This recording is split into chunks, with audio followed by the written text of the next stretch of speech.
Yes, I think you see, if we are looking at cleavage structure. Yeah. We are comparing two types of cleavage structure. In the first type, you have all the cleavages almost cut next to each other, very close to each other. Then you have two main blocks, and everyone on this side would have different and sometimes directly opposing interests to everyone on that side.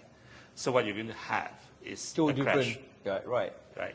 But the other kind of structures, as I say, a very diverse society where people can actually deal with it, is the difference is much easily or more productive or less harmful, is that when the cleavages cut across each other. Right. So say today A, B, and C team up, fight against D, E, F on language line. But tomorrow it may be A, C, F team up, fight against the other three on religious line, right? And some other days may be on class line. All these things are, of course, not the best because it's based on identity.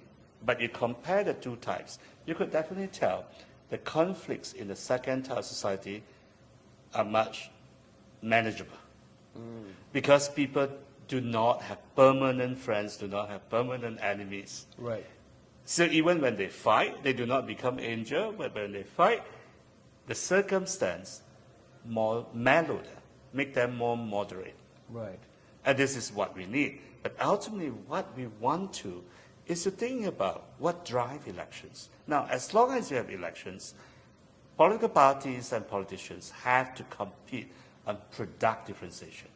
Right? Product differentiation. Yeah. Okay. Let's say you have many competitors offering the same kind of medical service. Then you want to say that mine is better than my peers, my rival, right? Then you can attract your patients. Correct. Now, how do politicians compete? Basically, you can look at it in three ways. First is identity.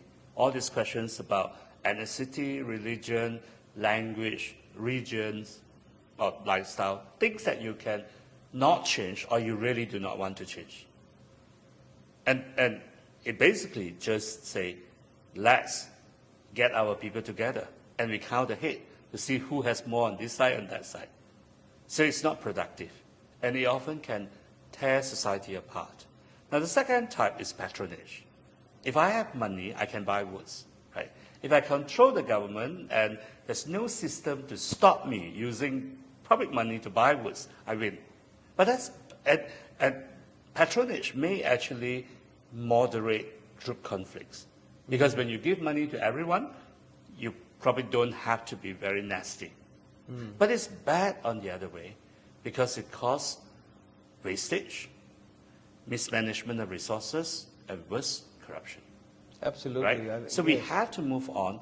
The right kind of product differentiation that we need for democracy to work is policy differences. Right. It's solutions. So what is solution? Then different parties look at it and say, what's the most pressing problem that we face? Right? Then what are the solutions we can offer? Right. They compete in identifying problems, maybe different type of problems, or different aspect of the same problem, then they compete in offering solutions. Okay.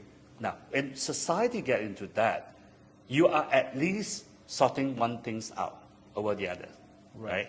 And because if they can move away from identity and so on, patronage, then the solution is more likely to cover everyone, or most of the people. That's how democracy should work. And I see it that Malaysia is moving towards that because after the ending of one coalition predominance by BN, there is a better chance for parties, the parties are forced to accept the fact none of them going to win back that dominance. They have to team up with different parties in government. Yes. Then when they come to elections in their interaction, they have to balance two needs. The first need, what we talk about in election. How do I show that I'm different from my rival? Otherwise, I cannot win votes, product differentiation. Right. But second, after elections, I need to enter negotiation with my rivals to form government, coalition government. Right. So if I'm too harsh, if I call my rivals, they are Satan, they should go to hell, these are wicked people, robbers, whatsoever, idiots, after elections, they would not talk to me, right? If I want to talk to them, I want to hug them, my supporters would say, you play up our sentiment. You cheated me. You say this is bad guy, now you want to hug him and kiss him, right? Now, once politicians get used to all these things, their conduct would be more mellow. And they would have to slowly develop skill on policy differences rather than talking about identity, whose God is more powerful, whose ancestor come here first, whose language has more value. All those questions, all those debates are unproductive.